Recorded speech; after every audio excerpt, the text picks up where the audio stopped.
Hi everyone, welcome to this channel. In this video, I am going to share with you pros and cons of tenanted property versus a vacant property. Now, what are the difference? Let's dive into this.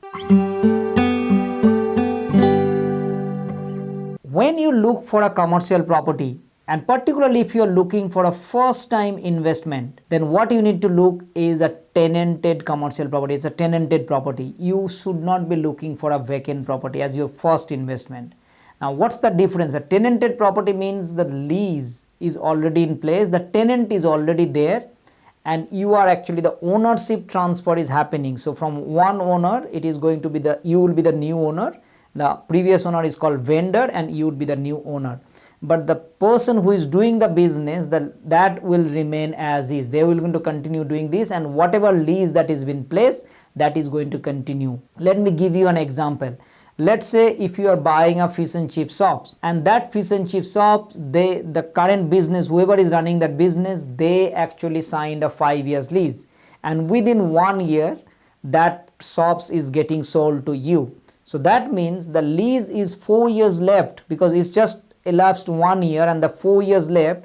So once you become the new owner, the tenant will now start paying you the rent, but you need to honor that 4 years lease, because you can't just say that, oh, now just you move out and I am going to start doing the business. That is not possible, because the lease, you have to honor it. The lease has been in place. So this is the first thing that you need to understand. A tenanted property, the lease continues, hence the cash flow comes from day one.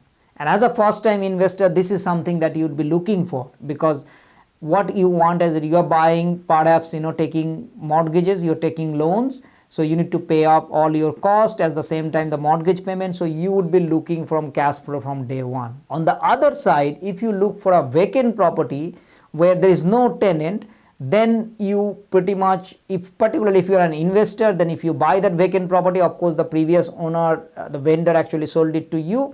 Now you need to look for another tenant, and if you are doing like a owner occupier or owner, you yourself is going to do the business, then of course you can set it up.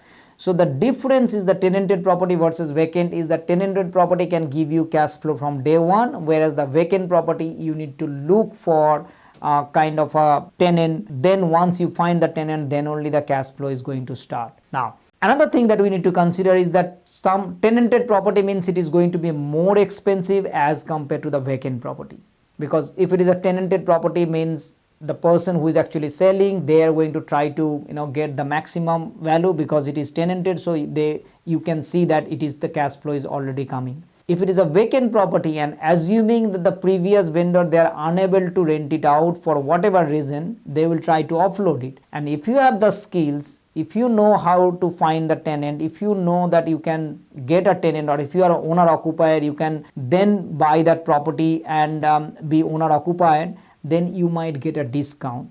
So one of the things that you need to understand is that you might get a better price if it is a vacant property as compared to a tenanted property. The next thing that we need to look for is that if a property is vacant for, like, let's say last 3 months or 6 months, the first question that you'll be asking that why it is vacant, and perhaps if you can fix a few things, and then if you do your own business there, and then actually do a lease back and sell that property to someone else, then you can make money as well. But not as a first investment. I always say that as a first investment, because there is a lot of things that you need to learn, better to buy a tenanted property than buying a vacant building.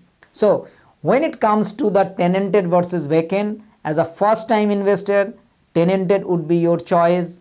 On the other side, if you have already invested into commercial properties, if you have 2-3 properties, then you can try out with vacant, because in vacant property, and if you are just pure investor, then you can make money once the property become tenanted, assuming that if you understand that it's per square meter rate and per square meter value, and accordingly if you buy and if you check in the market rent, you would be able to make a significant gain just by buying a vacant property. So which one would you buy? It's up to you, if based on your circumstances. If your circumstances is like that you want to do a business, so you can buy a vacant building and start doing the business there. If you are actually just pure investment point of view, wants cash flow from day one, then tenanted property would be your first option. I hope you find these videos helpful. It gives you some thoughts to think. If you like this, subscribe our channel, turn the notification bell on so you get to see more videos like this, and it will also help us to reach out to more people like you.